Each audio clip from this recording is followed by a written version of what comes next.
Hey guys, tonight we begin with human emotions. Those quiet experiences the mind creates when the day finally lets go. Before you get comfortable, if calm, thoughtful videos like this help you unwind, you can gently like the video or subscribe, only if it feels right. And if you'd like, tell me where you're listening from and what time it is for you. Now dim the lights, let the room soften, and slowly drift with me through the quiet psychology of human emotions. There is a place inside the mind where feelings live, not loudly, not insistently, just present, like the hum of a distant engine or the faint color of early morning light filtering through curtains you forgot to close. Human emotions are not invaders. They are not mysteries demanding to be solved tonight. They are simply part of the architecture of being alive, ancient and ordinary, woven into the very fabric of your brain long before you were born. And tonight, as the world outside grows still, we step gently into that inner landscape together, not to analyze or fix, but simply to observe. To let the mind rest in the company of its own quiet nature. Emotions are signals. That is all they have ever been. They arise in response to the world around you, to memories within you, to changes in your body you may never consciously notice. They do not arrive with instructions or demands. They simply emerge, soft and wordless, like breath entering the lungs. And just as breath leaves without effort, so too do emotions fade, dissolving back into the stillness from which they came. There is no need to hold them or push them away. They are temporary visitors in a mind, designed to let them pass. The word emotion itself comes from ancient roots meaning to move outward, to stir. But tonight, we are not stirring. We are settling. We are letting the mind recognize that emotions are not threats to calm, they are part of it. Even sadness, even worry, even the faint unease that sometimes lingers at the edge of sleep, these are not enemies. They are simply the mind doing what it has always done, watching the world and responding in its own quiet language. Scientists have spent lifetimes trying to map this language. They have named emotions, categorized them, traced their pathways through the brain like cartographers charting invisible rivers. And what they have found, over and over, is that emotions are far older than words. They existed long before humans could speak, long before we built cities or wrote stories, or wondered why we feel the things we feel. Emotions are evolutionary tools, shaped over millions of years to help living creatures survive. But tonight, survival is not your concern. Tonight, you are safe. And the emotions that once guided your ancestors through danger now simply drift through your awareness, soft and unhurried, like leaves on a slow-moving stream. In this inner world, there is no urgency, no test to pass, no right way to feel. The mind is simply doing what it has always done, creating a quiet emotional atmosphere in response to the day that has passed and the night that now enfolds you. And as we move deeper into this landscape, you may notice that your own feelings, whatever they are in this moment, begin to feel a little lighter, a little less important. Not because they do not matter, but because they are allowed to simply be, without needing anything from you in return. The room around you is dim now. The sounds of the day have faded into background hum. Your body is beginning to recognize the familiar ritual of rest, and in this space, emotions lose their sharpness. They become something softer, something you can observe without effort, like watching clouds drift across a twilight sky. There is no need to name them or understand them fully. There is only this: the quiet awareness that you are a living being with an ancient brain, and that brain is gently doing what it was designed to do. So let the mind settle. Let the emotions be what they are. And as we continue, know that everything you encounter here is safe, familiar, and designed for one purpose only: to help you drift softly toward sleep while learning something quiet and true about the way your inner world unfolds. Long before humans walked upright, emotions were already here. They existed in simpler forms, in creatures whose brains were far smaller than ours, whose lives were guided not by thought, but by instinct and feeling. A fish moving toward warmth, a lizard freezing at the sound of movement, a bird chirping at the first light of dawn. These were not conscious decisions. They were emotional responses, ancient and automatic, wired into the nervous system long before language or memory or self-awareness ever emerged. The story of emotions begins deep in evolutionary time, in a world where survival depended on quick, wordless reactions. If an organism could feel fear at the right moment, it would flee from danger and live another day. If it could feel attraction, it would seek food or mates and pass its genes forward. If it could feel calm when safe, it would rest and conserve energy for the challenges ahead. Emotions were the original intelligence, the first way living beings learned to navigate a world that was constantly shifting, constantly demanding responses. And so the brain evolved structures to create these feelings. Not in the thinking parts of the brain, those would come much later, but in the deep, ancient regions that still exist in your skull tonight as you lie here listening. These regions do not care about logic or language. They care about survival, yes, but tonight they also care about rest, about safety, about the slow return to a state of balance that the body recognizes as home. One of the oldest of these structures is a small, almond-shaped cluster of neurons called the amygdala. Its name comes from the Greek word for almond, chosen by scientists who noticed its shape when they first glimpsed it beneath layers of brain tissue. The amygdala is often called the fear center of the brain, but that description is too narrow, too sharp. The amygdala does not only create fear. It responds to anything emotionally significant: joy, anger, surprise, even the quiet comfort of a familiar voice. It is a sentinel, always watching, always assessing whether the present moment is safe or threatening, known or unknown. But here is the gentle truth: the amygdala is not trying to disturb you. It is trying to protect you. And when it senses that you are safe, lying still, breathing slowly, surrounded by quiet, it begins to relax. Its signals soften. The nervous system gradually shifts from vigilance to rest. This is not something you need to force or control. It is something the brain does naturally, like water finding its level.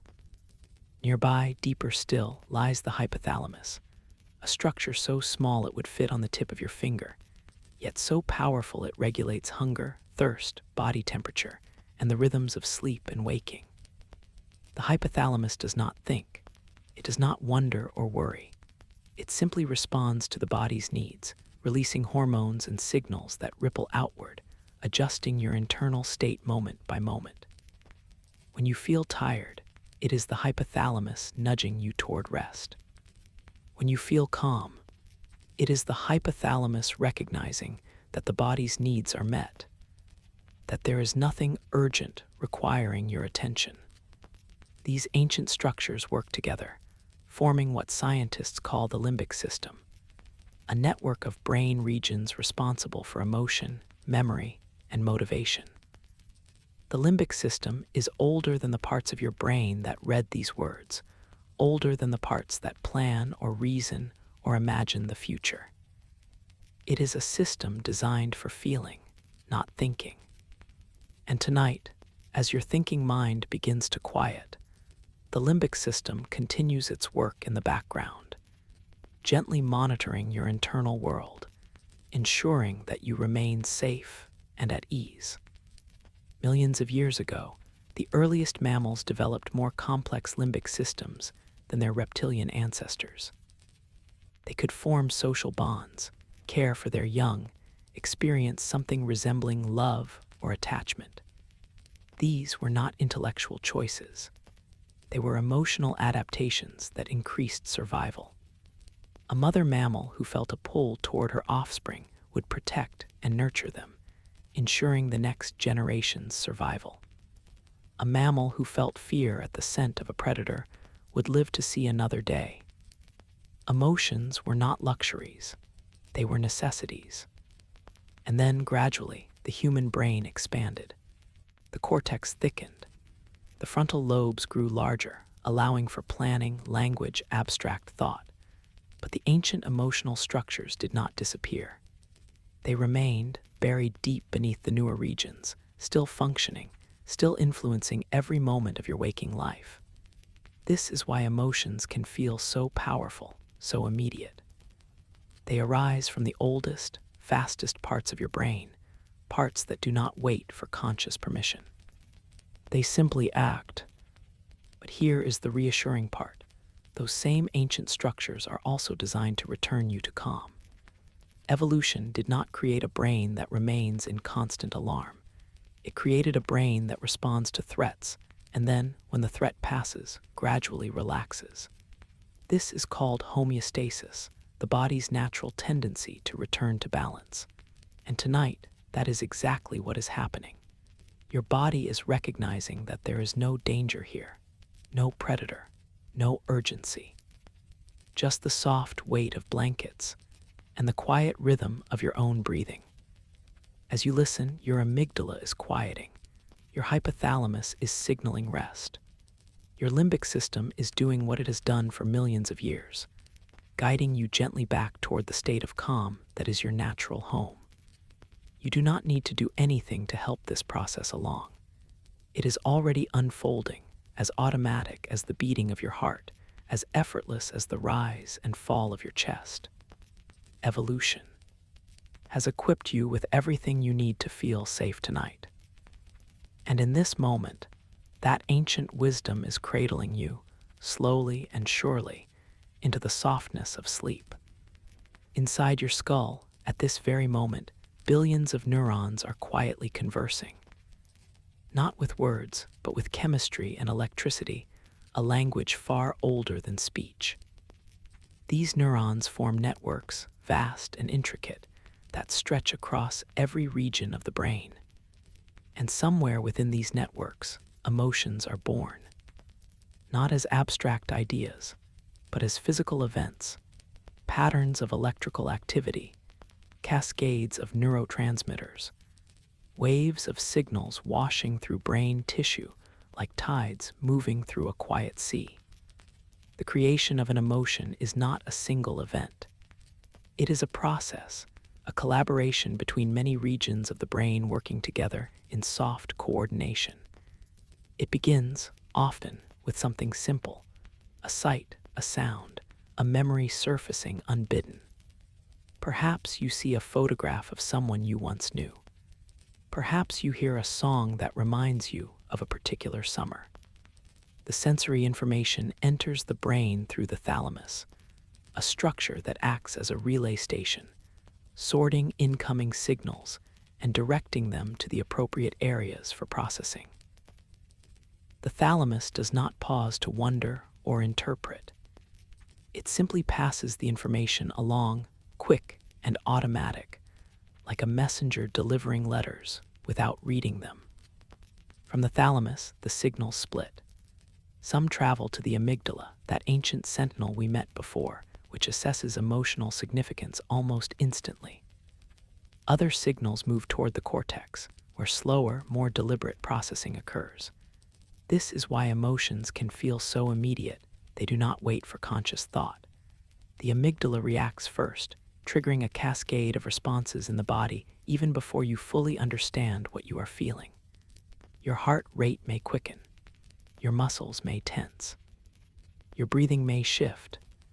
And only then, a fraction of a second later, does the cortex catch up, putting words to the sensation. I feel something. But tonight, there is no urgency in this process. The signals moving through your brain are soft, unhurried.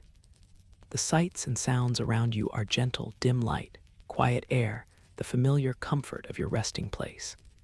And so the emotions that arise are equally gentle. Not sharp spikes of fear or excitement, but the calm hum of contentment, the faint pull of drowsiness, the quiet satisfaction of a day completed and a night welcomed. Neurotransmitters play a central role in shaping these emotional experiences. These are tiny molecules released by neurons, drifting across microscopic gaps called synapses to deliver messages from one cell to the next. Each neurotransmitter has its own character, its own effect on the emotional atmosphere of the brain. Serotonin, for instance, is often associated with feelings of calm and well-being. When serotonin levels are balanced, the world feels manageable, safe, even pleasant. Dopamine, by contrast, is linked to motivation and reward, the quiet pleasure of anticipation or accomplishment. GABA, short for gamma-aminobutyric acid, acts as a calming force, slowing down overactive neurons and helping the brain shift into a state of rest. Right now, as you lie here, your brain is likely releasing more GABA than it did earlier in the day. This is part of the natural rhythm of wakefulness and sleep. GABA gently inhibits the firing of neurons, reducing mental chatter, softening the edges of awareness. It is one reason why thoughts begin to drift as you approach sleep, why worries lose their grip, why the boundary between waking and dreaming starts to blur. GABA is the brain's way of saying, it is time to let go. The limbic system remains central to this emotional creation, but it does not work alone. The prefrontal cortex, located just behind your forehead, acts as a gentle modulator, a region that can observe emotions and, when necessary, adjust them. If the amygdala signals alarm, the prefrontal cortex can send calming signals back, whispering, "No, it is okay. We are safe." This is not suppression or denial. It is regulation, a natural process by which the brain maintains emotional balance. And at night, as the prefrontal cortex itself begins to quiet, this regulatory process shifts. You become less likely to analyze or resist your emotions. They simply flow through you, like water through open hands. The insula, a region folded deep within the brain, also contributes to emotional experience by processing signals from the body. It monitors your heartbeat, your breathing, the subtle tension in your muscles. The insula translates these physical sensations into emotional awareness, creating what researchers call interoception, the sense of what is happening inside you. If your heart is calm and your breathing is slow, the insula registers this and contributes to a feeling of peace. If your body is tense, the insula may generate a sense of unease. Boo. Tea tonight, your body is relaxing. The insula is receiving signals of softness and stillness, and those signals are shaping the emotional tone of this moment into something quiet and safe. Even the hippocampus, best known for its role in memory, plays a part in emotional experience. It links emotions to context, helping the brain remember not just what happened, but how it felt. This is why certain places or songs or scents can evoke such strong feelings. They activate memories that carry emotional weight. But the hippocampus is also quieting now, as the brain shifts away from active encoding and toward the diffuse, fragmentary processing of sleep. Memories may surface gently, without urgency, like images reflected in still water. All of these regions, amygdala, thalamus, prefrontal cortex, insula, hippocampus, and more work together in a delicate, shifting balance. There is no single emotion center in the brain.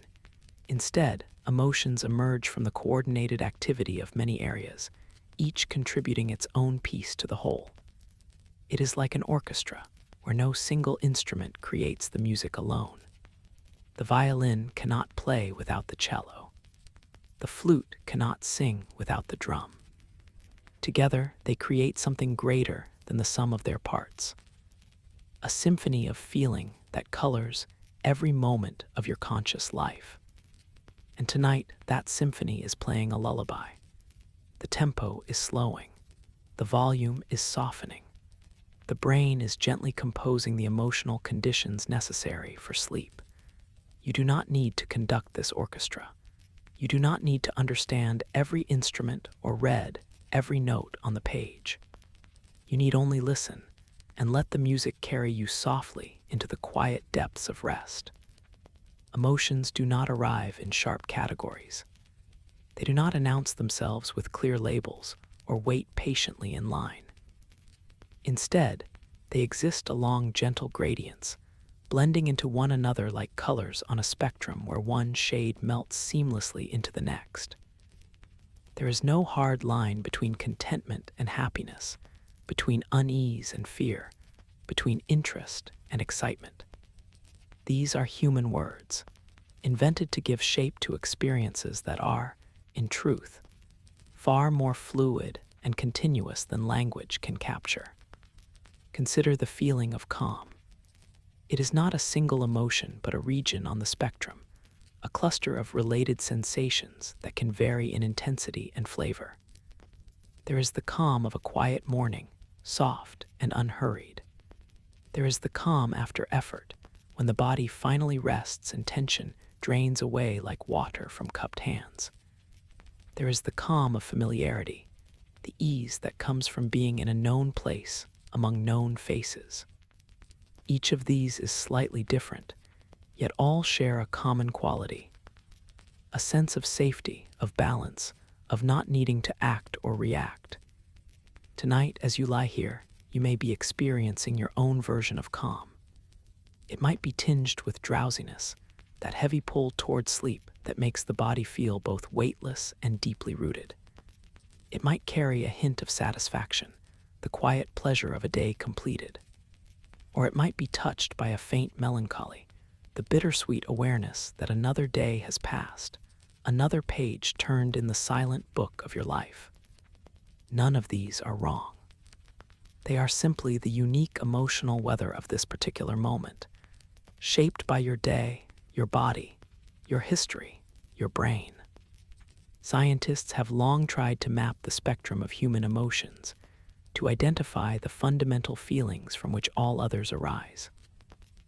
One of the earliest attempts came from psychologist Paul Ekman, who proposed that there are 6 basic emotions universal to all humans: happiness, sadness, fear, anger, surprise, and disgust.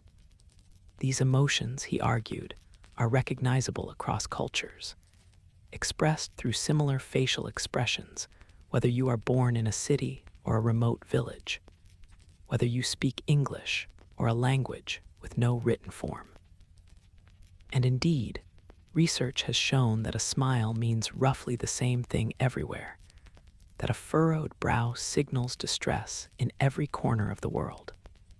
But other researchers have suggested that this model is too simple, that emotions are not discrete categories, but points on continuous dimensions. Psychologist James Russell proposed the circumplex model, which arranges emotions in a circle defined by 2 axes: pleasantness and arousal. On this map, emotions like calm and contentment sit in the low arousal, high pleasantness quadrant, gentle and positive. Emotions like anxiety and fear occupy the high arousal, low pleasantness quadrant, intense and uncomfortable. Excitement and joy live in the high arousal, high pleasantness space, energetic and positive. And sadness and boredom rest in the low arousal, low pleasantness area, quiet and subdued. This model captures something important, that emotions are not just about what you feel, but how intensely you feel it. A whisper of worry is different from a scream of panic, even though both fall under the BROA, D category of fear. A glimmer of interest is different from the rush of fascination, though both involve attention and curiosity. And tonight, the emotions you experience are likely clustered in the low arousal regions of this map, where feelings are soft and slow, where nothing demands your immediate attention. There are emotions that have no single English word, yet are universally understood. The Japanese word aware describes a gentle sadness mixed with appreciation for the transience of life, the bittersweet beauty of cherry blossoms that bloom and fade within days. The Portuguese saudade captures a deep, melancholic longing for something or someone absent, a feeling that is both painful and strangely comforting. The Danish hygge refers to a sense of cozy contentment, the warm feeling of being safe and comfortable indoors, while the world outside is cold and dark. These words point to the richness of the emotional spectrum, the vast number of subtle shades that exist between the broad categories we usually name. And then there are the blended emotions, the moments when two or more feelings coexist in the same breath. You can feel proud and embarrassed simultaneously. You can feel grateful and sad. You can feel excited and anxious about the same future event. These are not contradictions. They are natural expressions of a brain that processes information from many sources at once, that weighs past and future, self and other, desire and reality, all in the space of a single moment. Psychologists sometimes call these blended states mixed emotions, and they are far more common than we often realize. Life is rarely simple enough to evoke one pure feeling at a time. Instead, emotions layer and overlap, creating complex inner experiences that shift from moment to moment. But tonight, there is no need to untangle these layers. There is no need to label every subtle shift in feeling. You can simply notice, without judgment, that your emotional experience is what it is, a flowing, changing, ever-shifting spectrum that requires nothing from you but gentle awareness.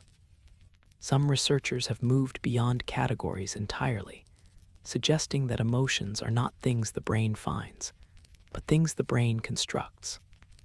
According to this view, proposed by neuroscientist Lisa Feldman Barrett, emotions are not hardwired reactions, but predictions made by the brain, based on past experience and present context. The brain is constantly asking, what is happening right now, and what should I feel about it? And then it generates an emotional experience that fits the situation as it understands it. This does not mean emotions are fake or chosen. It means they are created moment by moment by a brain doing its best to make sense of an ambiguous world. From this perspective, the spectrum of emotions is even more fluid than we imagined. Your brain is not flipping through a fixed menu of feelings, but actively constructing emotional experiences tailored to the present moment. And because your brain is shaped by your unique history, your culture, your language, your body, the emotions you feel are uniquely yours, even if they resemble the emotions felt by others. But regardless of which model is correct, the truth remains. Emotions are not rigid. They are not permanent. They exist on a continuum, and they move along that continuum naturally, without needing your permission or effort. Right now, as you listen, your emotional state is shifting, slowly, almost imperceptibly, toward the quiet end of the spectrum, toward low arousal, toward restfulness, toward the soft, formless space where sleep begins. And that is exactly where you are meant to be. Emotions do not stay. They are not permanent residents of the mind, but visitors who arrive, linger briefly, and then depart. This is one of the most comforting truths about emotional life. No feeling lasts forever. Even the most intense emotions, grief, rage, euphoria, rise to a peak and then gradually subside, like waves that crest and fall back into the ocean from which they came. And the gentler emotions, the ones that color ordinary moments, pass even more quickly, often unnoticed, like the shifting light of a cloudy afternoon. The temporary nature of emotions is not a flaw. It is a feature, a design principle built into the very structure of the nervous system. Emotions are meant to be transient because they are meant to be responsive. They arise in reaction to something, an event, a thought, a sensation, and when that something changes or fades, the emotion naturally follows. If emotions lasted forever, they would cease to be useful. They would become background noise, unchanging and uninformative. But because they rise and fall, they can guide you, moment by moment, through the shifting landscape of your life. The mechanism behind this natural fading is rooted in the way neurons communicate. When an emotion is first triggered, certain neurons fire rapidly, releasing neurotransmitters TH that create the felt experience of the emotion. But neurons cannot fire indefinitely at high intensity. Over time, even without conscious effort, the rate of firing slows. Neurotransmitters are reabsorbed. Receptor sites become less sensitive. The brain, in its quiet wisdom, begins to dial down the intensity of the signal. This process is automatic, governed by the same biological principles that regulate hunger, thirst, and fatigue. You do not need to force an emotion to fade. It will fade on its own, given time and space. Think of a moment when you felt a flash of irritation. Perhaps someone interrupted you, or you misplaced something you needed. The irritation arrived quickly, a sharp prick of frustration that colored your perception for a few seconds or minutes. But if you did not feed that irritation with thoughts or actions, if you simply let it be, it began to soften almost immediately. The neurons that fired in response to the interruption gradually quieted. The body's stress response, which had spiked briefly, returned to baseline. And within a short time, the irritation was gone, replaced by whatever emotion the next moment brought. This is not suppression. Suppression involves actively pushing an emotion down, refusing to acknowledge it, expending effort to keep it out of awareness. That process is exhausting and often ineffective because suppressed emotions tend to resurface later, sometimes with greater intensity. The natural fading of emotions, by contrast, requires no effort. It is what happens when you neither cling to an emotion nor push it away, but simply allow it to exist and to pass in its own time. Metaphors can help illustrate this process. Emotions are like weather systems moving across the sky. A storm may arrive with thunder and rain, but it does not stay forever. The clouds drift on, the rain stops, and eventually the sun returns. Or think of emotions as waves in the ocean. A wave rises, swells, crashes against the shore, and then retreats back into the water. Another wave will come, and it too will pass. You are not the wave. You are the ocean, vast and deep, and the waves are simply movements on your surface.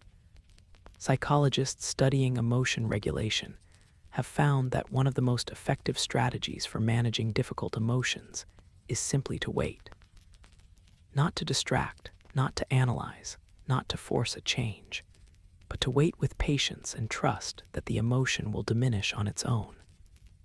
This is sometimes called riding the wave, acknowledging the emotion, feeling it fully, and allowing it to crest and fall without resistance. Research shows that when people practice this approach, difficult emotions lose their power more quickly than when people struggle against them. Tonight, as you lie here, the emotions you feel are already in the process of fading. If there was tension earlier in the day, it is draining away with each breath. If there was excitement or anticipation, it is settling into calm. If there was sadness or worry, it is softening at the edges, becoming less sharp, less consuming. You do not need to do anything to help this process. It is happening naturally, as it always does, as it always has. The brain is designed to return to equilibrium, to drift back toward a neutral, restful state when external demands are removed. There is also a rhythm to emotional life, a natural ebb and flow that mirrors the rhythms of the body. Just as energy rises and falls throughout the day, so too do emotions follow patterns. In the morning, as cortisol levels peak, emotions may feel more vivid, more reactive. By evening, as melatonin begins to rise and the body prepares for sleep, emotions tend to mellow. The same event that might provoke a strong reaction at noon may barely register at midnight. This is not weakness or numbness. It is the body's way of shepherding you toward rest, of gently closing the door on the demands of the day. And so emotions rise and fall, appear and disappear, shift and change, constantly and endlessly, like the breath moving in and out of your lungs. You do not hold your breath forever, and you do not need to hold your emotions forever. They come when they are needed, and they go when they are done. This is the quiet wisdom of the emotional mind. It knows how to let go. It has been letting go since the moment you were born, releasing each feeling to make room for the next. Never clinging, never resisting, simply flowing forward in the endless river of lived experience. And tonight, that river is carrying you gently toward sleep. The emotions of the day are fading into memory. The thoughts that stirred them are dissolving into the soft blur of pre-sleep awareness. And all that remains is this: the calm, steady presence of a body at rest, a mind at ease, and the quiet knowledge that whatever you felt today, you will not feel it forever.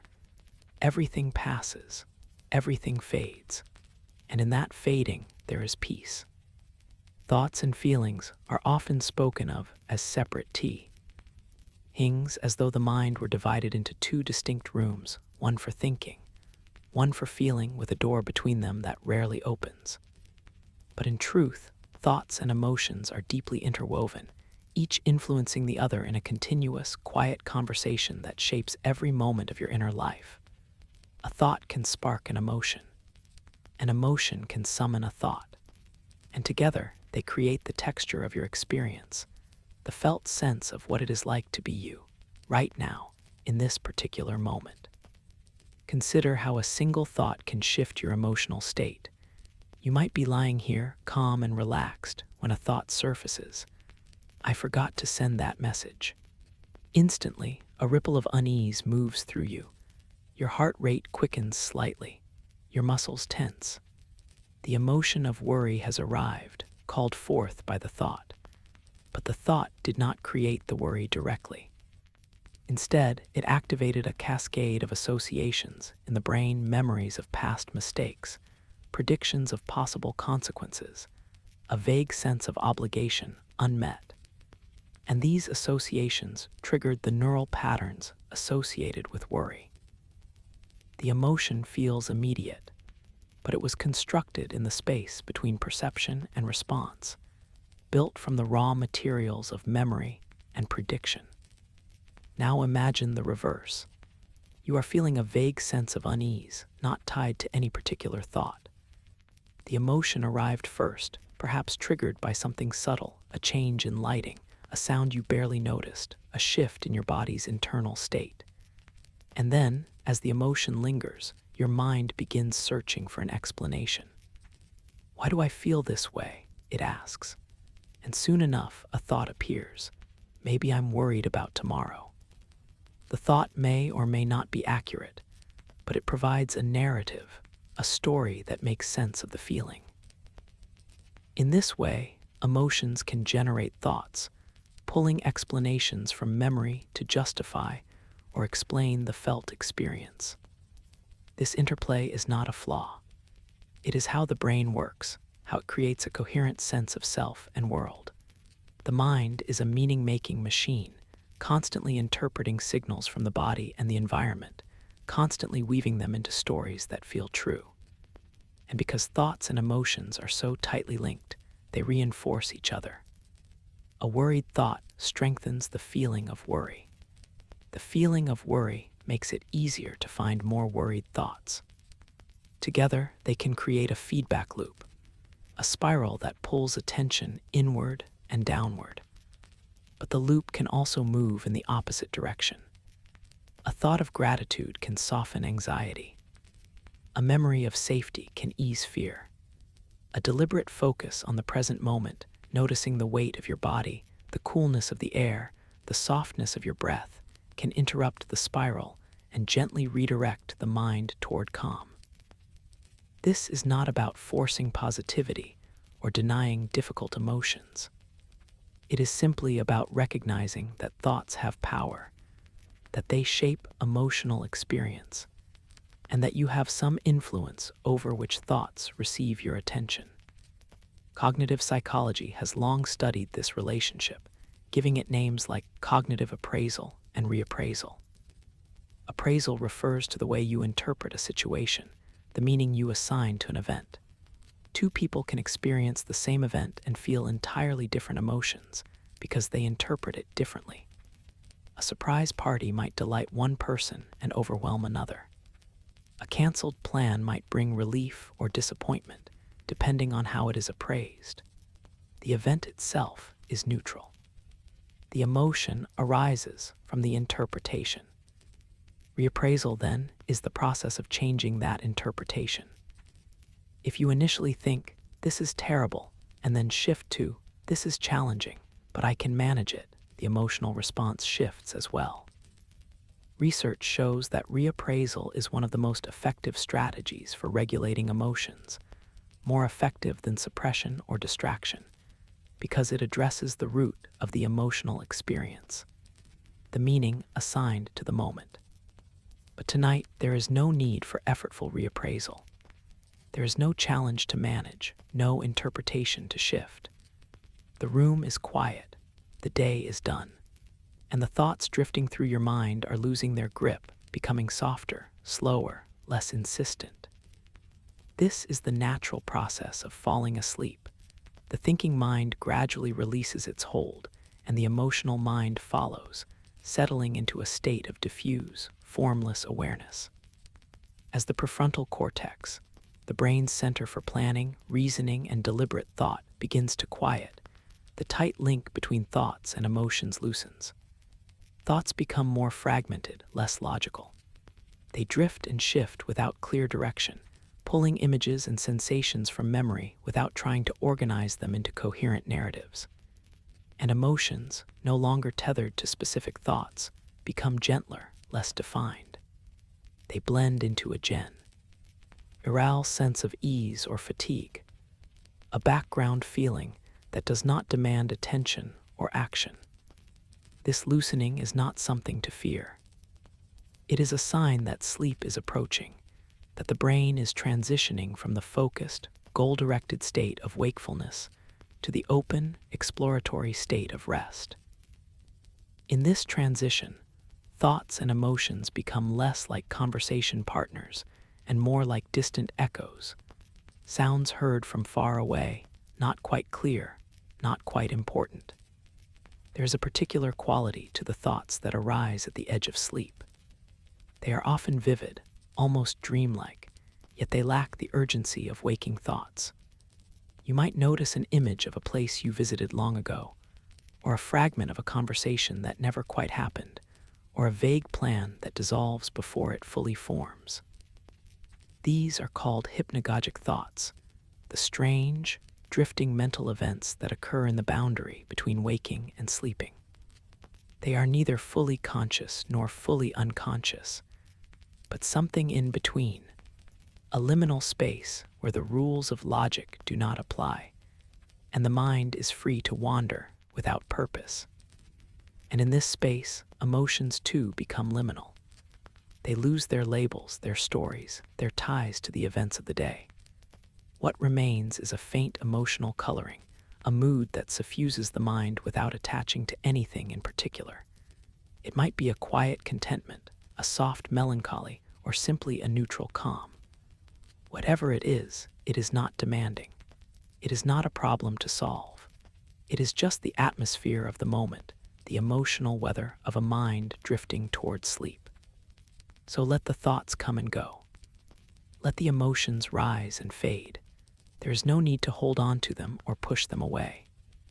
They are part of the process, part of the natural rhythm of a mind that is learning to rest.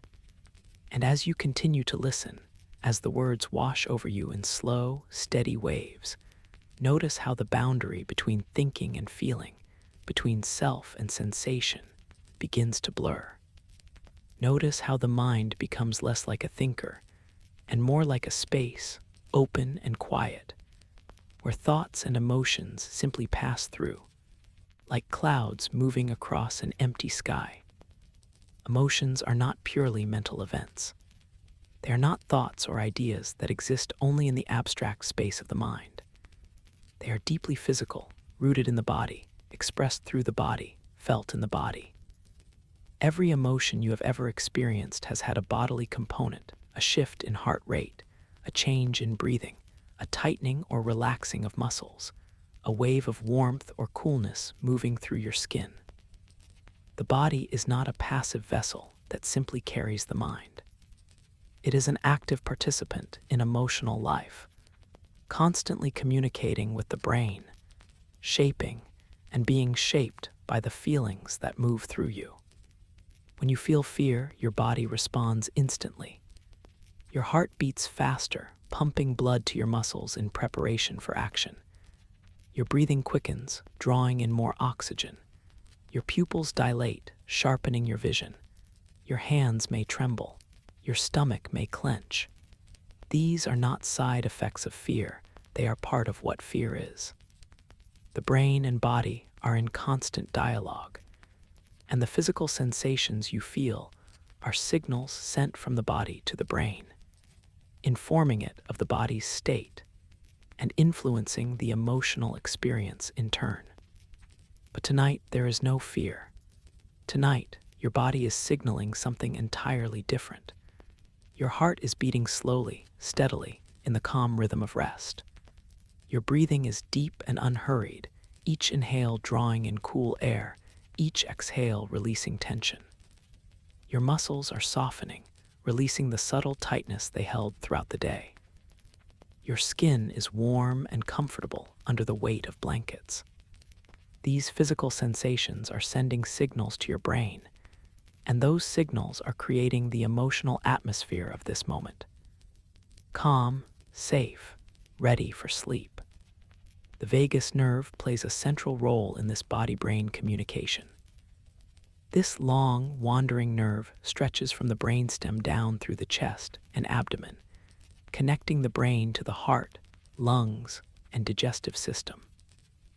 It is part of the parasympathetic nervous system, the system responsible for the rest and digest response, the state of calm that follows periods of activity or stress. When the vagus nerve is active, it slows the heart rate, deepens the breath, and promotes a sense of relaxation and safety. It is one reason why deep, slow breathing can calm anxiety. It activates the vagus nerve, sending signals to the brain that all is well, that the body is in a state of rest. Right now, as you lie here, your vagus nerve is gently active, quietly doing its work, helping your body and brain settle into the conditions necessary for sleep. You do not need to think about it or control it.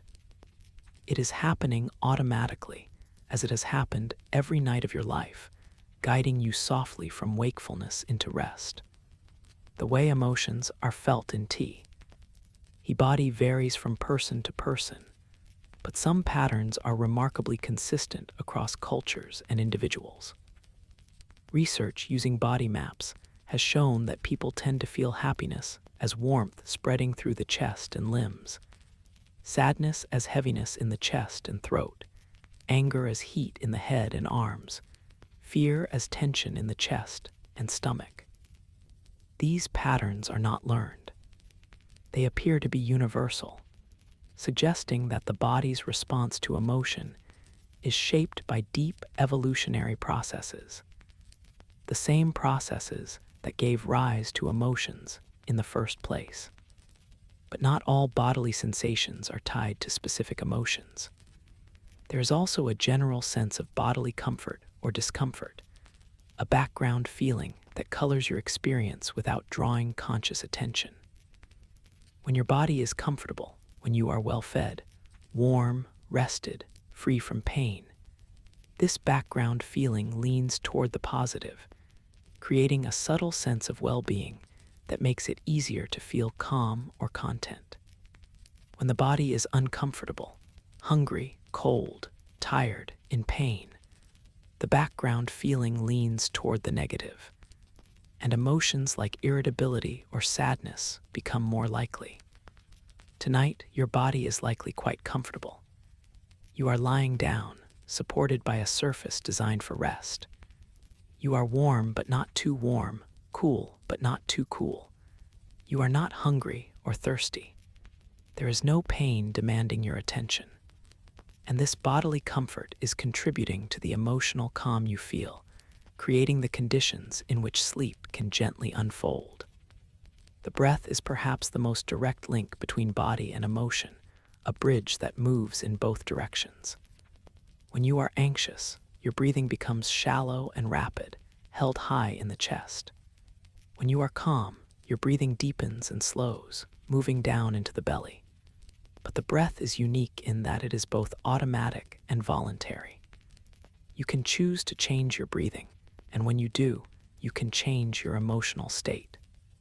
A few deep, slow breaths can interrupt the cycle of anxiety, sending signals to the brain that the body is safe. This is why breathwork is a cornerstone of so many relaxation and meditation practices. It is a simple, accessible way to influence the nervous system. But tonight, there is no need for deliberate breathwork. Your breath is already slowing naturally, following the rhythm of your body's descent into sleep. Each exhale is slightly longer than the last. Each inhale is slightly softer. The breath is becoming less noticeable, fading into the background, like the hum of a quiet engine. And as it fades, it carries with it the last remnants of waking tension, dissolving them into the stillness of the night. The body also responds to emotional memories, sometimes without conscious thought. If you have ever felt a sudden tightness in your chest when passing a place associated with a difficult memory, or a wave of warmth when hearing a song tied to a happy time, you have experienced this phenomenon.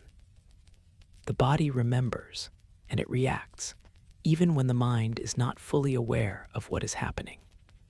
This is called somatic memory, and it is one reason why emotions can sometimes feel mysterious or inexplicable.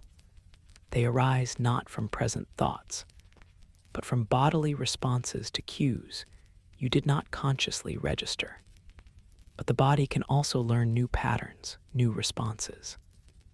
Through repeated experiences of safety and calm, the nervous system can be gently trained to default to rest rather than vigilance.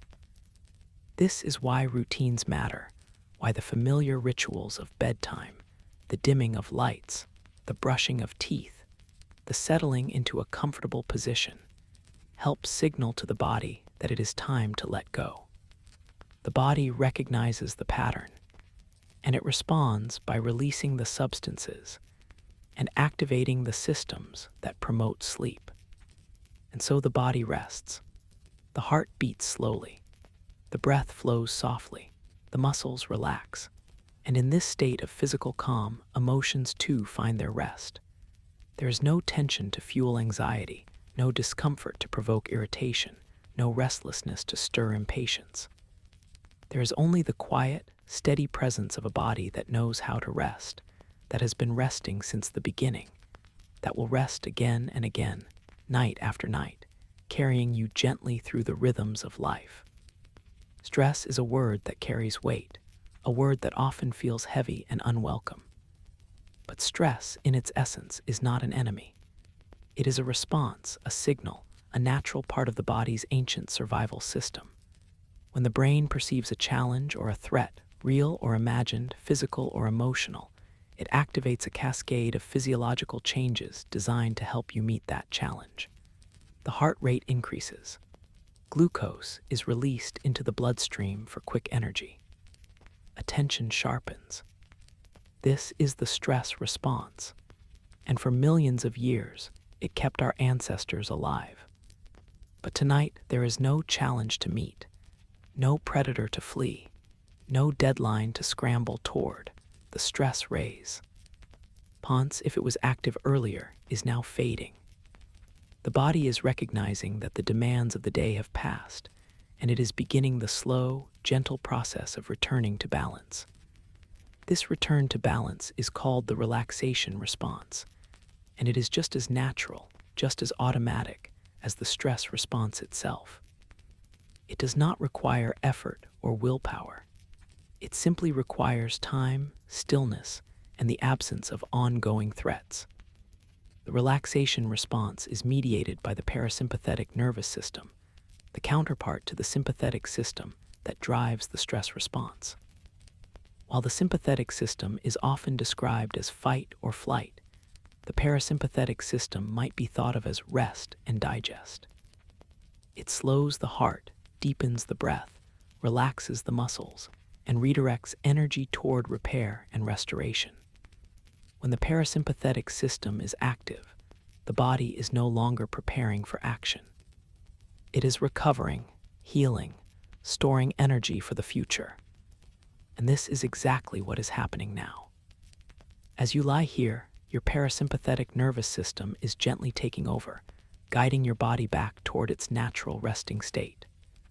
The stress hormones that may have been circulating earlier, cortisol, adrenaline, are gradually being cleared from your bloodstream. The muscle tension that accompanied them is dissolving. The mental sharpness that served you during the day is softening into the diffuse, drifting awareness that precedes sleep. This process is not instant. The body does not shift from stress to calm in a single moment.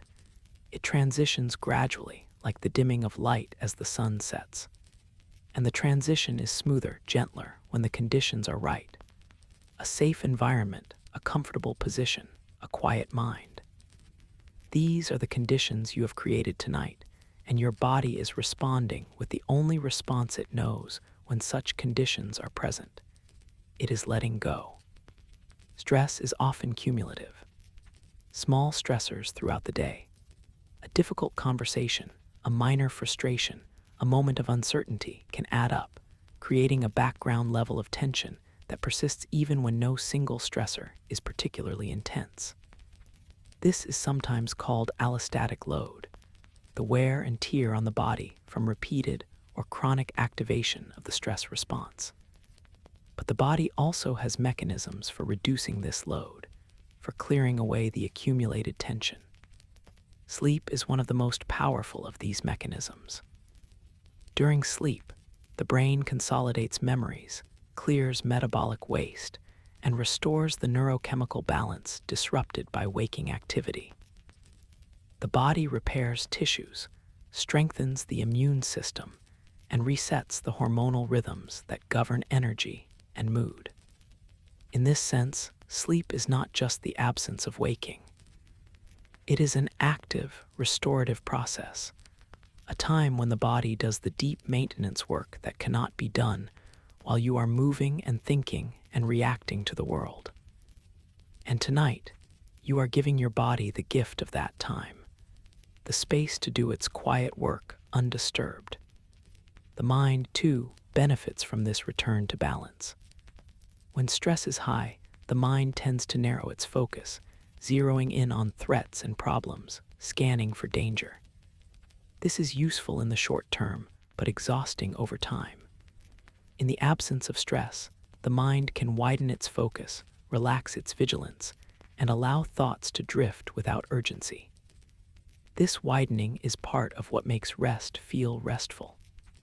It is not just the body that relaxes, but the mind as well, releasing the tight grip of focused attention and settling into a softer, more receptive state. There's a concept in psychology called emotion regulation, the strategies and processes by which people influence which emotions they have when they have them, and how they experience and express them. Some forms of emotion regulation require effort, distracting yourself from a worry, reinterpreting a situation to feel better about it, suppressing the outward expression of an emotion. But the most effortless form of emotion regulation is simply time and rest. When you are well rested, emotions are easier to manage. They rise and fall more smoothly. They feel less overwhelming. The brain has the resources it needs to maintain balance, and it does so almost automatically. This is why sleep deprivation is so closely linked to emotional dysregulation. When the brain is tired, it loses some of its ability to modulate emotional responses. Small frustrations feel larger. Minor worries loom larger. The threshold for irritability or sadness drops. But when the brain is rested, emotional resilience returns. The same events that felt intolerable when you were tired feel manageable when you are rested. This is not a change in the events themselves, but a change in the brain's capacity to respond to them with flexibility and balance. And so tonight, as you rest, you are not only recovering from the stress of the day, you are also preparing for the emotional demands of tomorrow. You are restoring the brain's ability to regulate, to adapt, to respond with calm and clarity. This is not something you need to do actively. It is something the brain and body do for you automatically when you simply allow them the time and space to rest. The breath, once again, plays a role in this process. Slow, deep breathing activates the parasympathetic nervous system, signaling to the body that it is safe to relax. But the breath also affects the brain directly. Breathing rhythms influence the activity of brain regions involved in emotion, attention, and arousal. Slow breathing promotes activity in areas associated with calm and reduces activity in areas associated with stress. It is a simple, gentle feedback loop. Calm breathing creates a calm mind, and a calm mind creates calm breathing. So let the breath continue its slow rhythm. Let the body continue its gentle return to balance. There is no stress here tonight, no urgency, no demand, only the quiet unfolding of a process as old as life itself, the process of rest, of recovery, of returning home to the calm that is your natural state. Emotions change across a lifetime. The feelings you had as a child are not the same as the feelings you have now, not in intensity, not in frequency, not in the way they color your experience of the world. And the emotions you feel now will not be the same as the emotions you feel decades from now. This is not loss or decline. It is adaptation, the natural reshaping of emotional life as the brain and body and circumstances change over time. In infancy, emotions are raw and immediate. A baby feels hunger, and the feeling is total, consuming, the only thing in the world. A baby feels comfort, and the relief is complete. There is no memory to temper the experience, no anticipation to add complexity.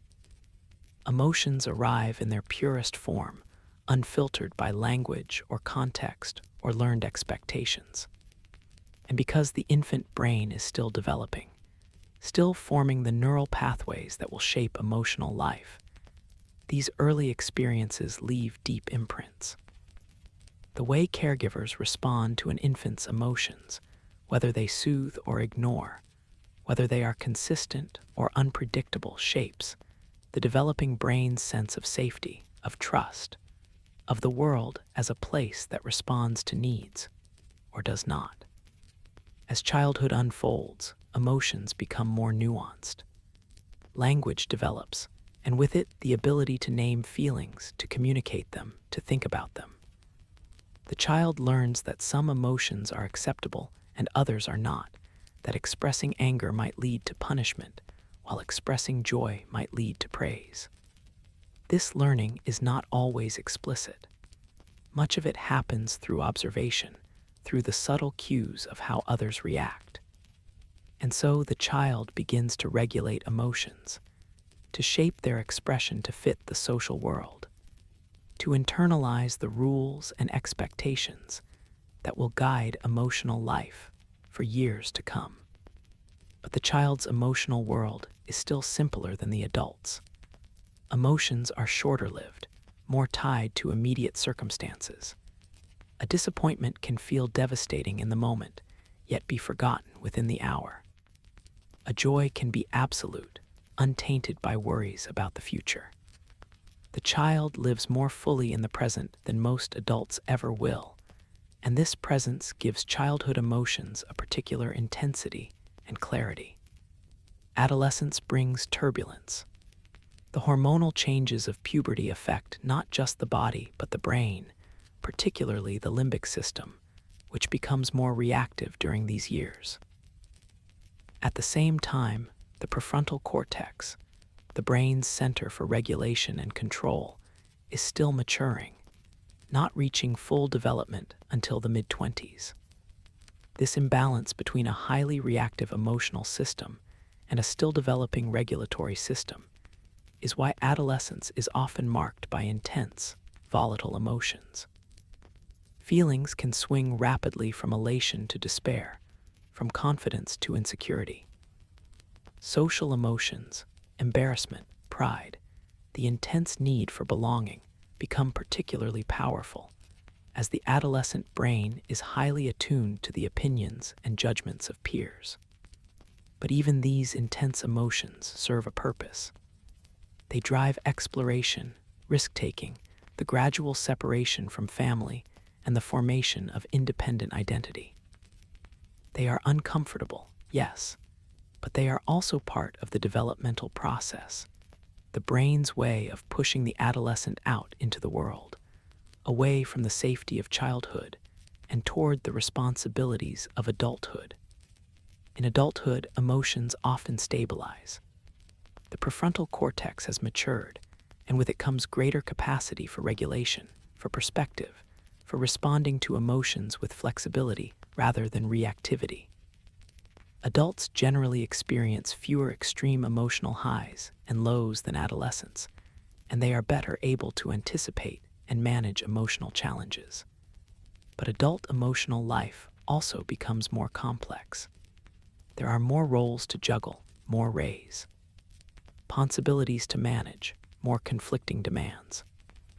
Emotions can become layered, mixed, tied to long-term concerns that children and adolescents rarely face.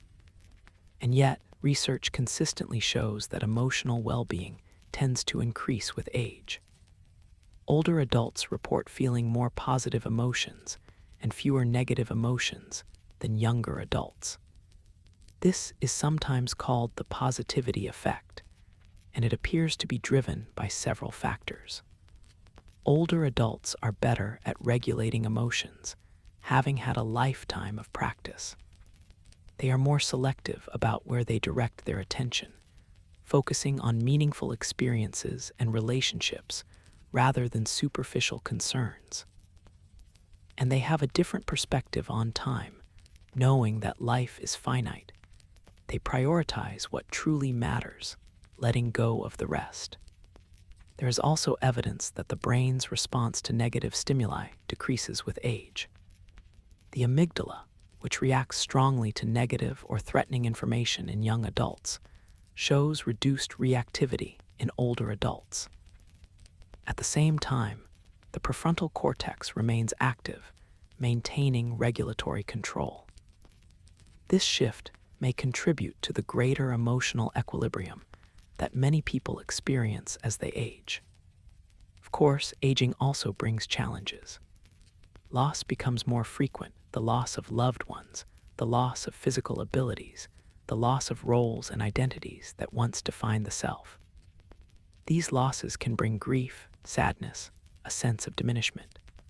But even in the face of such losses, many older adults demonstrate remarkable resilience, finding new sources of meaning, adapting to changing circumstances, maintaining emotional balance even as the external world becomes smaller.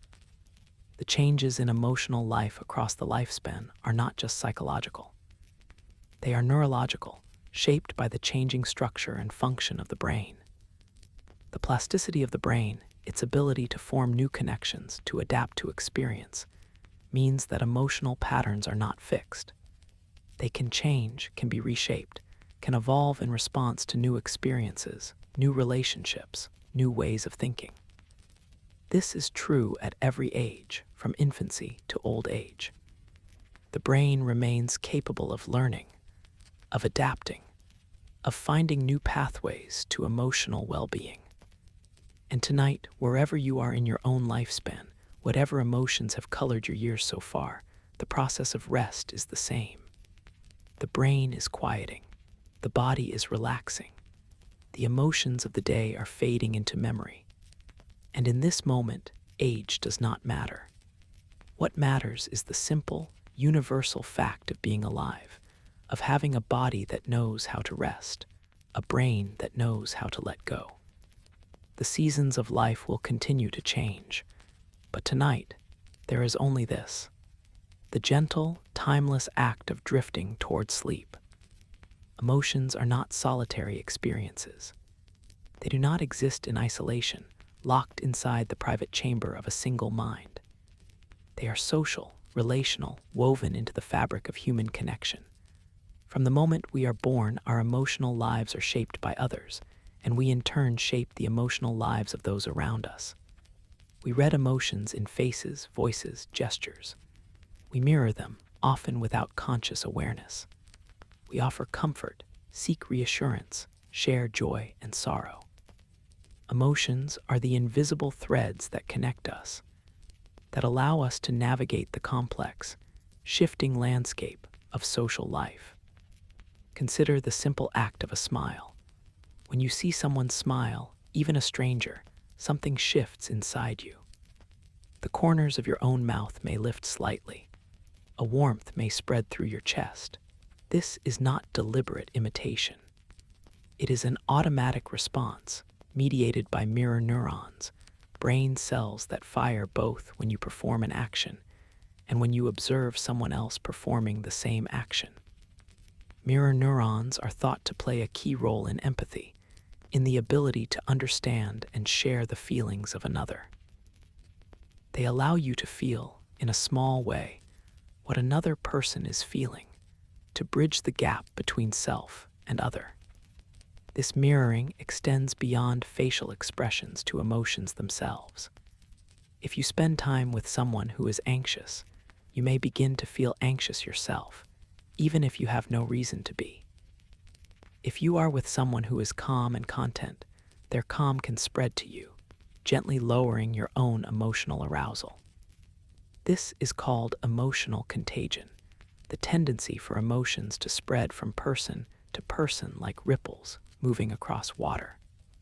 It is why being in a crowded, energetic room can feel exciting, and why being in a quiet, tense space can feel oppressive.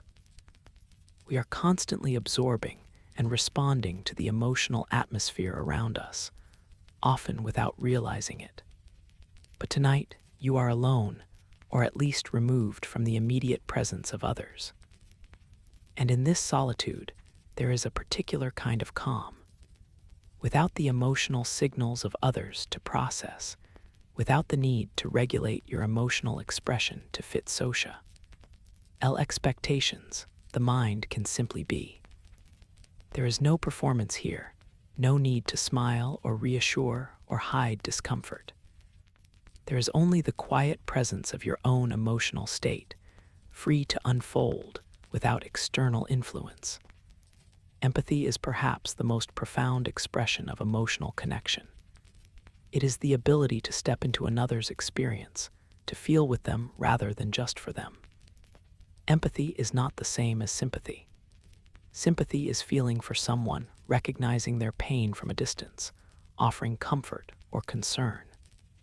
Empathy is feeling with someone, inhabiting their emotional state, if only briefly, and understanding it from the inside. This capacity for empathy is deeply human, and it is supported by complex neural networks that integrate sensory information, emotional processing, and perspective-taking. Research shows that empathy is not a single thing, but a collection of related processes. There is emotional empathy, the automatic resonance with another's feelings, the gut-level response that arises when you see someone in pain or joy.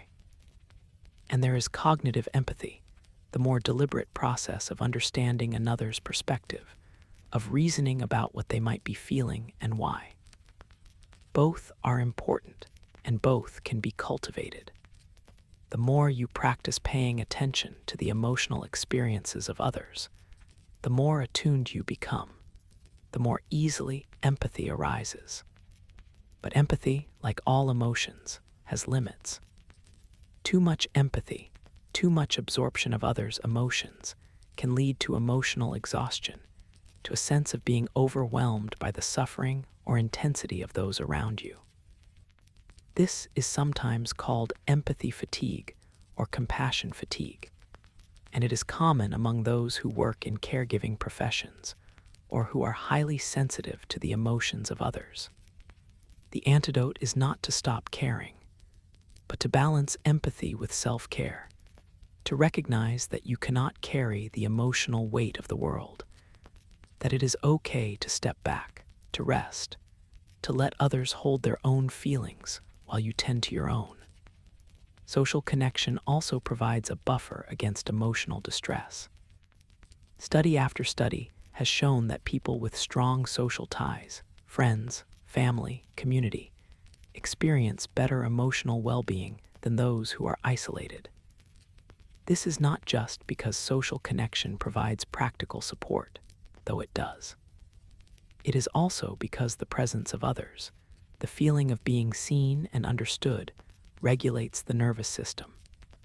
A kind word, a touch on the shoulder, the simple knowledge that someone cares, these things activate the parasympathetic nervous system, reduce stress hormones, and promote a sense of safety.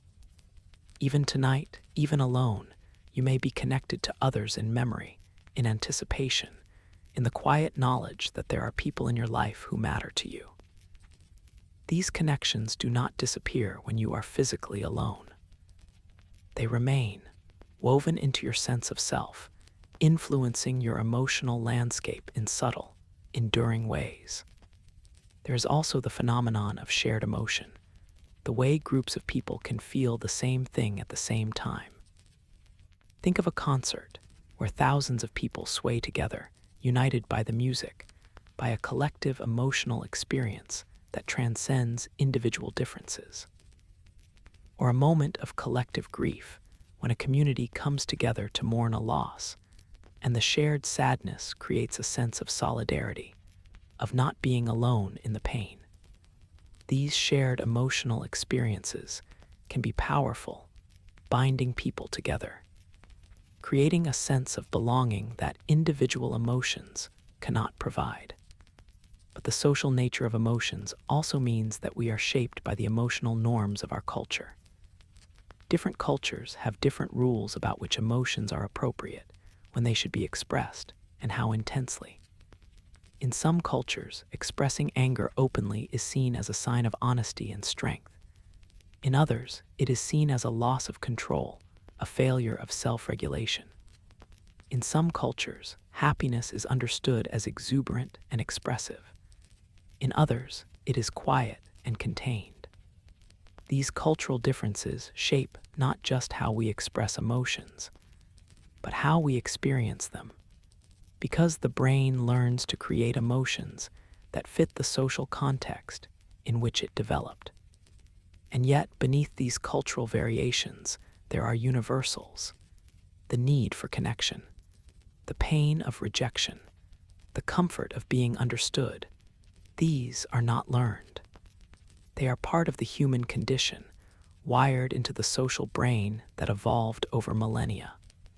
And tonight, as you rest, you carry all of this with you, the connections you have formed, the empathy you have felt and received, the quiet knowledge that you are part of a species that lives not in isolation, but in relation, each person's emotional life touching and being touched by the emotional lives of others.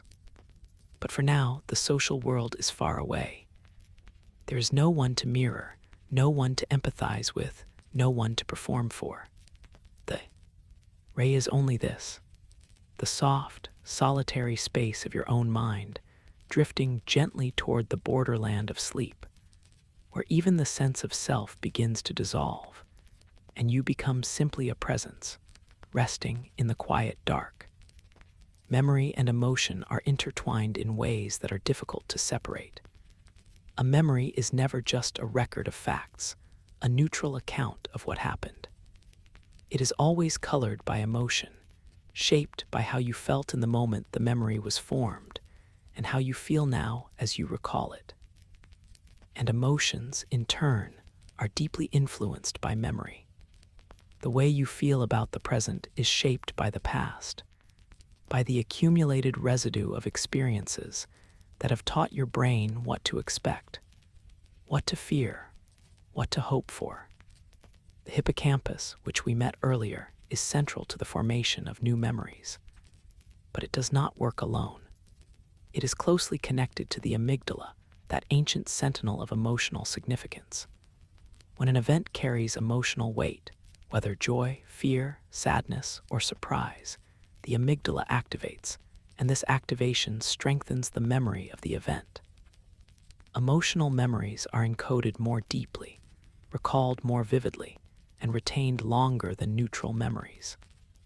This is why you can remember with startling clarity where you were and what you were doing during moments of intense emotion. A moment of triumph, a sudden loss, a moment of profound beauty or terror. The emotion acts as a marker, telling the brain, "This matters, remember this." But memory is not a perfect recording. It is a reconstruction, a story the brain tells itself about the past, and that story can change over time. Each time you recall a memory, you do not simply retrieve it unchanged. You reconstruct it, and in the process, you may alter it slightly, blending in new information, shifting details, reinterpreting the meaning. This is especially true for emotional memories. The emotion you felt at the time may be magnified or diminished by your current emotional state. A memory of a happy moment may feel bittersweet if you are sad now, or even happier if you are content. The memory itself has not changed, but your experience of it has, colored by the emotional lens of the present moment. There are also memories that seem to arrive unbidden, triggered by a scent, a sound, a passing image. You might smell a particular perfume and suddenly remember a person you have not thought of in years. You might hear a song and be transported back to a summer long ago.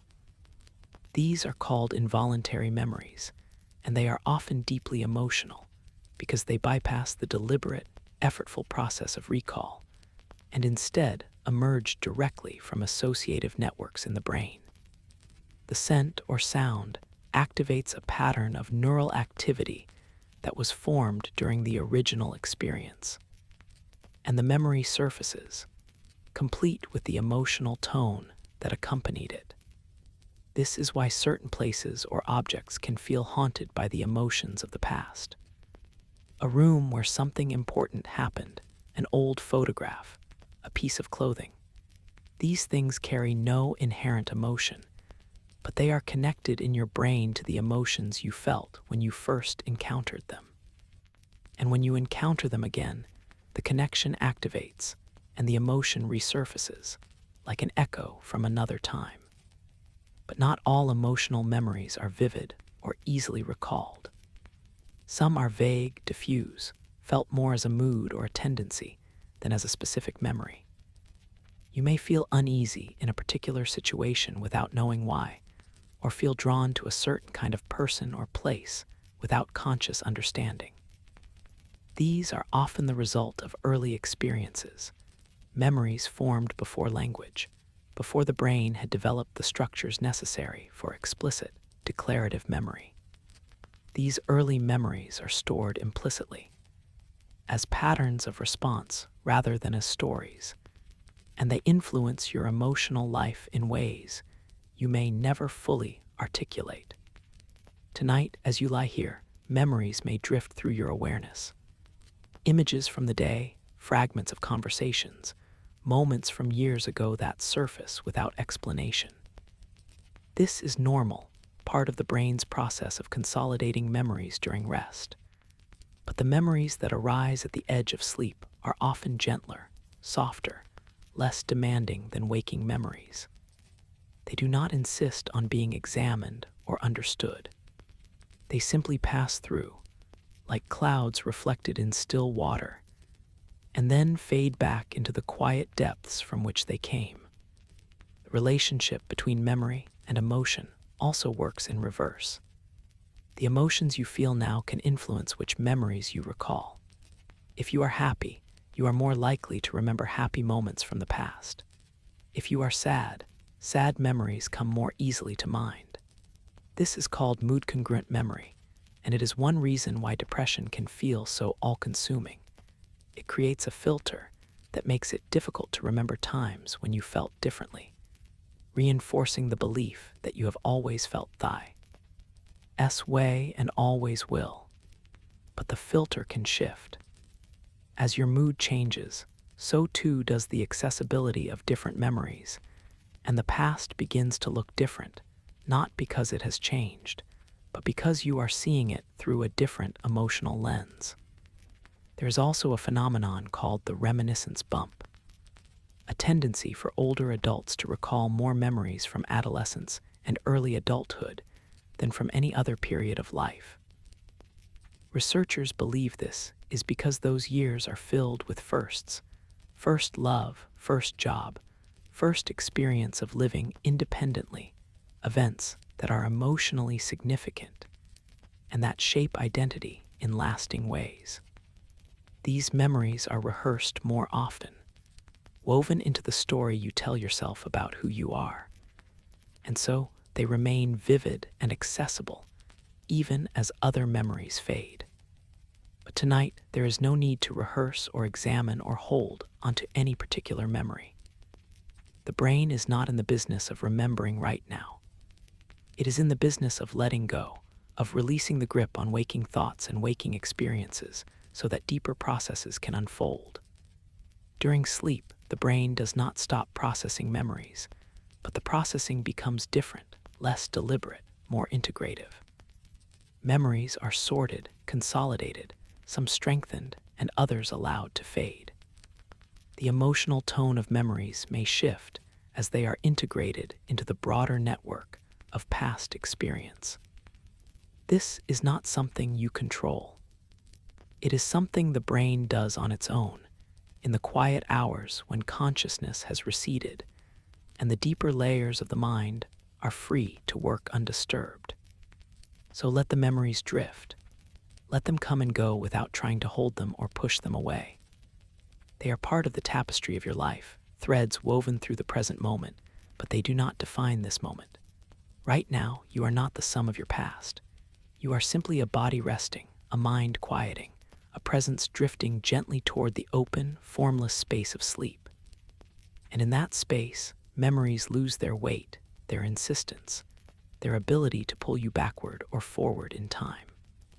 In that space, there is only now, only this, only the soft, endless present moment where sleep begins.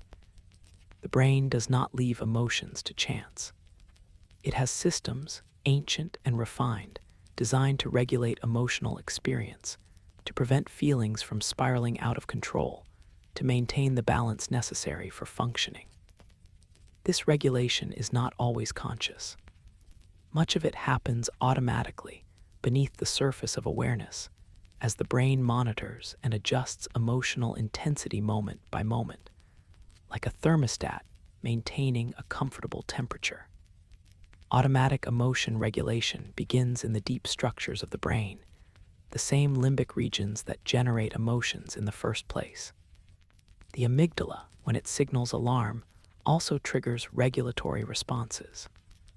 The prefrontal cortex receives the alarm signal and sends calming signals back, tempering the intensity of the emotional response. This is not suppression, it is modulation, a gentle adjustment that keeps emotions within a manageable range.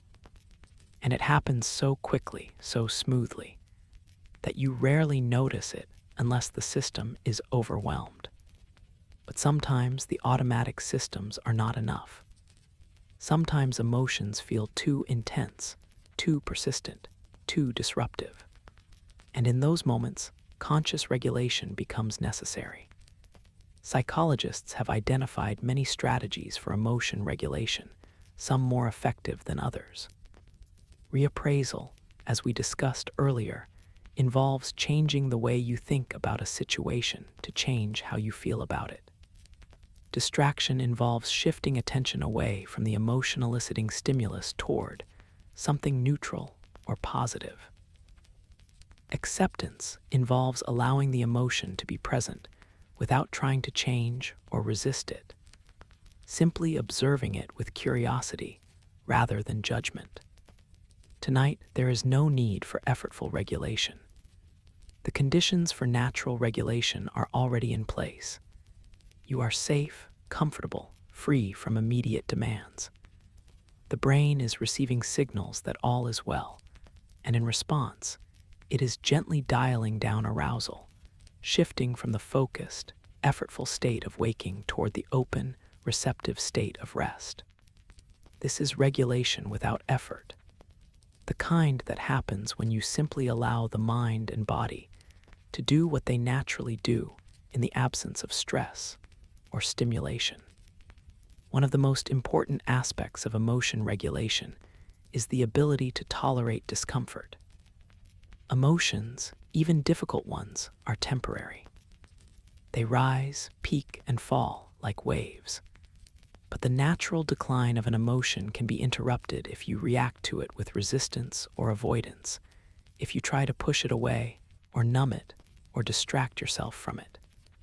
The emotion then persists, sometimes intensifying, because the brain interprets your resistance as evidence that the emotion is dangerous, something to be feared. This creates a secondary ire of emotion, fear of the emotion itself, which compounds the difficulty.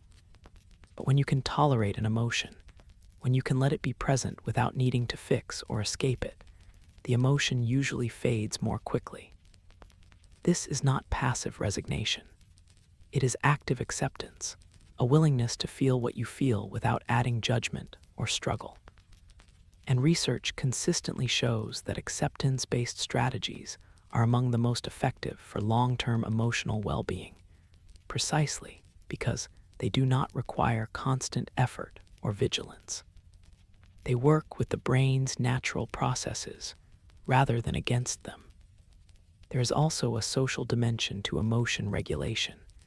We regulate not just our own emotions, but the emotions of others. A parent soothes a crying child. A friend offers comfort to someone in distress.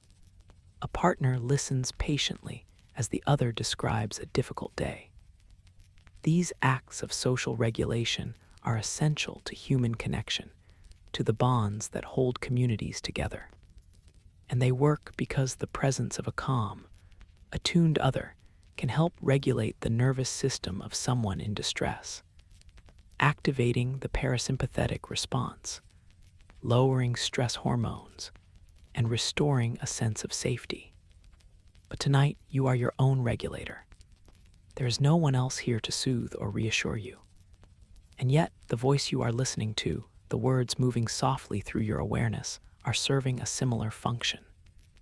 They are paced slowly, delivered calmly, designed to activate the parasympathetic system, to cue the brain that this is a time for rest, not vigilance.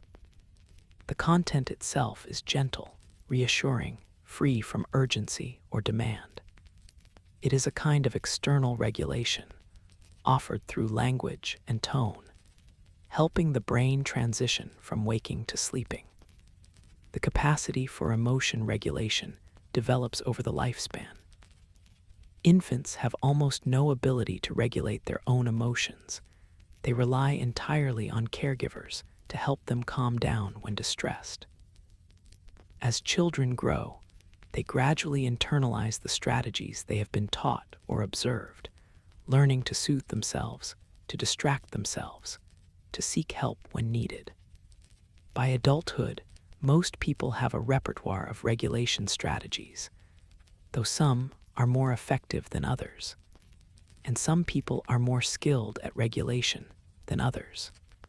But even in adulthood, emotion regulation is not always easy. Life brings challenges that can overwhelm even the most practiced regulator. Loss, trauma, chronic stress. These can tax the regulatory systems of the brain, leaving emotions closer to the surface, more intense, harder to manage. This is not a personal failing. It is a normal response to abnormal circumstances. And in such times, the most effective strategy is often simply to rest, to reduce demands, to give the brain the time and space it needs to restore its regulatory capacity. And that is what you are doing now. Resting, allowing the brain to recover, to restore, to return to balance. There is no emotion that needs regulating in this moment, no distress to soothe, no excitement to temper.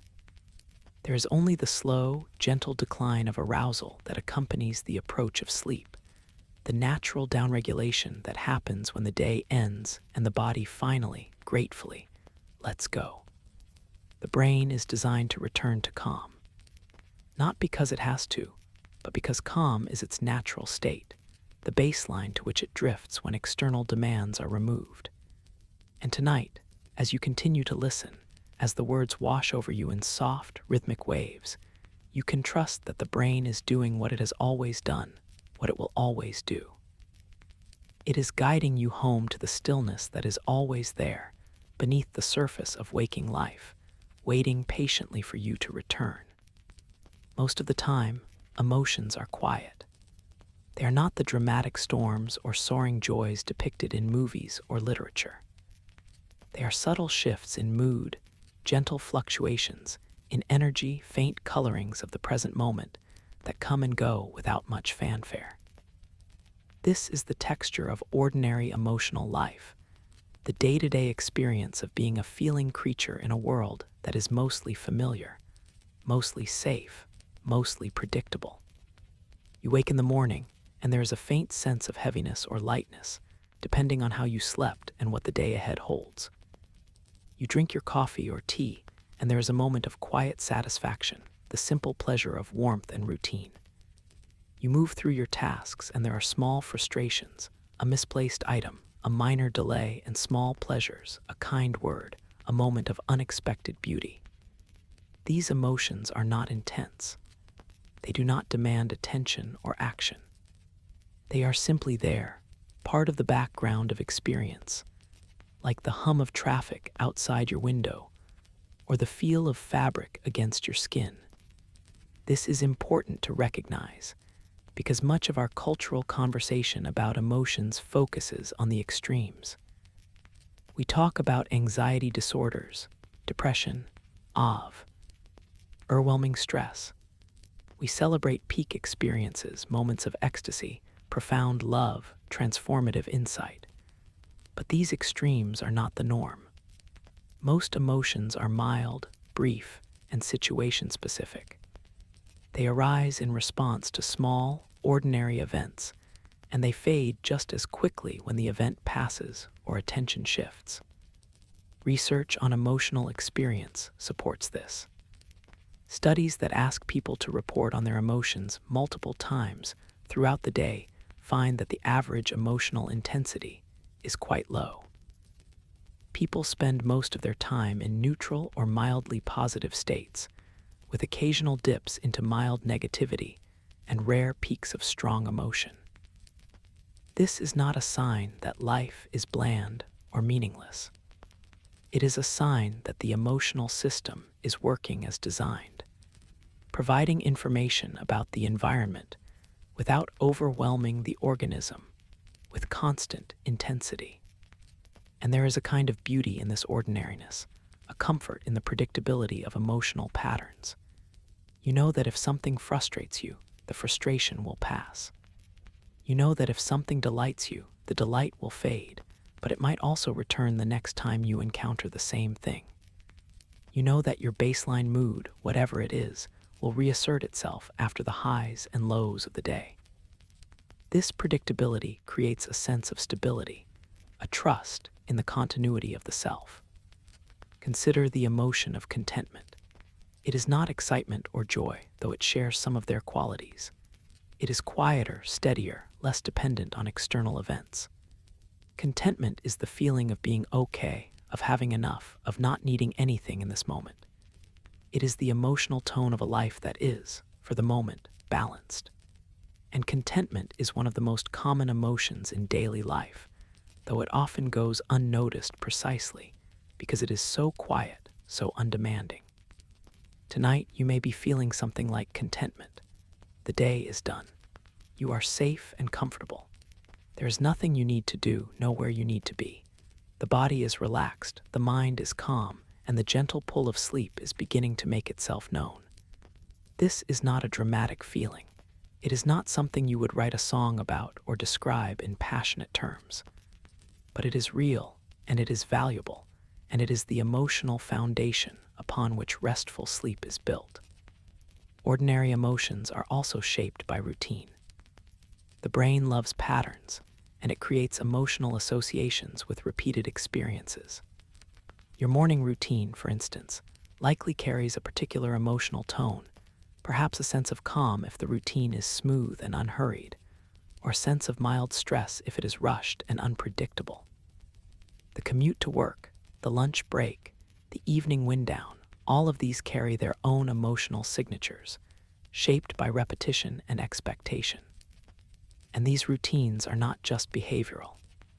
They are emotional rituals, ways of structuring the day that provide emotional stability.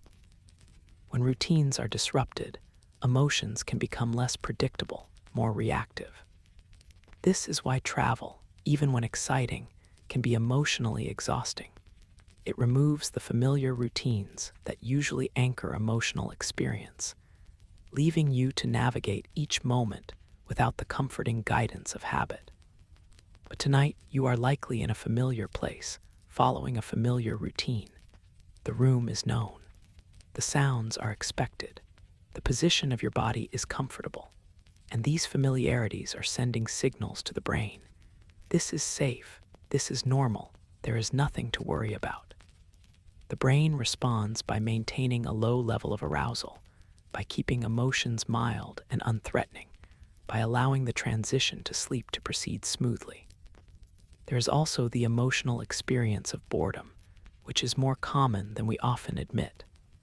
Boredom is not the absence of emotion.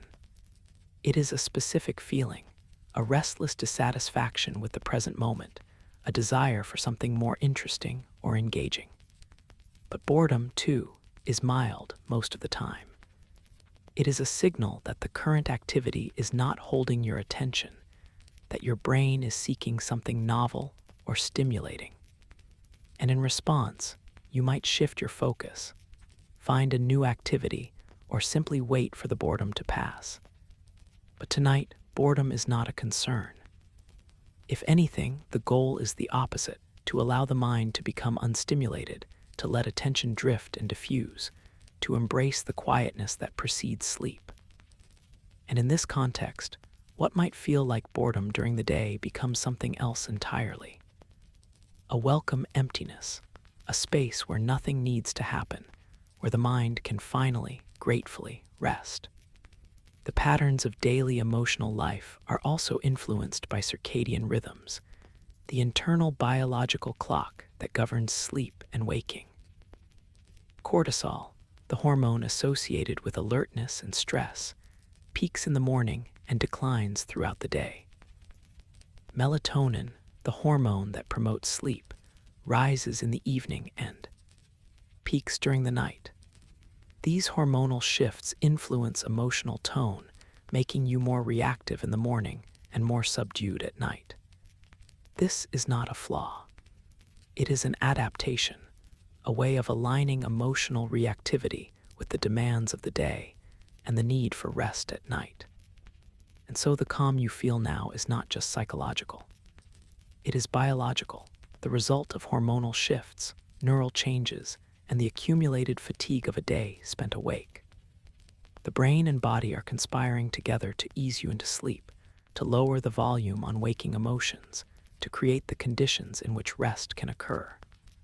and you do not need to do anything to help this process. It is already happening, naturally and inevitably, like the sun setting at the end of the day. So let the ordinary emotions of this moment simply be. Let them drift and shift and fade as they will.